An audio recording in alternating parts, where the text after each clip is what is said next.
টাকা পয়সার অঙ্কের ঐকিক নিয়ম করতে গেলে দেখো খুব সমস্যায় পড়তে হয় আমাদের।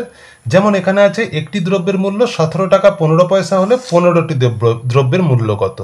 তো এখানেতে টাকা পয়সাকে পয়সায় নিয়ে যাই আমরা, তারপরে আবার গুণ করি, আবার টাকা পয়সায় ফিরিয়ে আনি। এখানেতে এত কিছু করার দরকার নেই, আমি শিখিয়ে দিচ্ছি। দেখো যে একটি দ্রব্যের মূল্য বলেছে 17 টাকা 50 পয়সা, তাহলে 15টি দ্রব্যের মূল্য কত।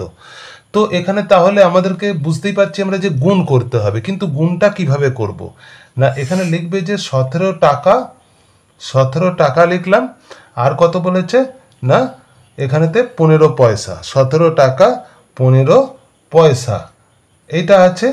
তো এই 17 টাকা 15 পয়সাকে কি করব আমরা না, এখানেতে 15টা দ্রব্য কিনছি, তাহলে 15 দিয়ে গুণ করব, এটাকে 15 দিয়ে গুণ করব। তো 15 দিয়ে গুণটা কিভাবে করছি দেখো, এখানেতে ফার্স্ট আমাদের কাজ হবে এই 17 টাকাকে 15 দিয়ে গুণ করা।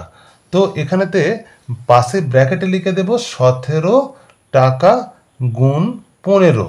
তাহলে 17 টাকা গুণ 15 মানে এখানেতে হবে আমার কত না, গুণ করলে হবে 255 হয়ে যাবে, এটা হবে 255। তাহলে আমরা কি করব না, এই জায়গায় লিখিয়ে দেব যে 255 টাকা। যেহেতু আমরা টাকাকে গুণ করছি সেই জন্য এখানে লিখব টাকা। এইবার কি করব না, এরপরে 15কে 15 দিয়ে গুণ করব।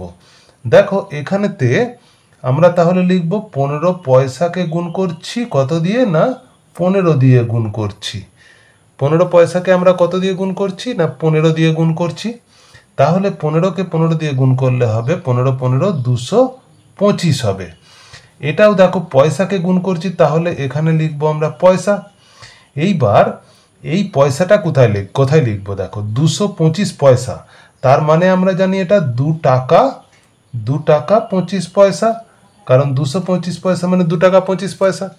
তাহলে আমরা এইবার টাকার তলায় টাকা লিখবো, দেখো 255 টাকার নিচে আমরা 2 টাকাটা লিখবো, আর এই 25 পয়সাটাকে আলাদা করে পাশে লিখবো এই জায়গায় 25 পয়সা।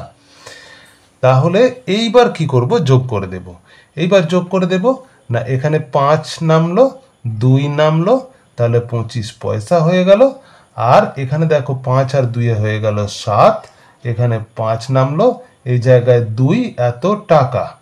তাহলে উত্তর কত হলো 257 টাকা 25 পয়সা, অর্থাৎ 15টি দ্রব্যের মূল্য কত না, 15টি দ্রব্যের মূল্য হবে 257 টাকা 25 পয়সা। কত সুন্দরভাবে টাকা পয়সার গুণ করলাম, নতুন একদম নিয়ম তোমরা শিখে নেবে।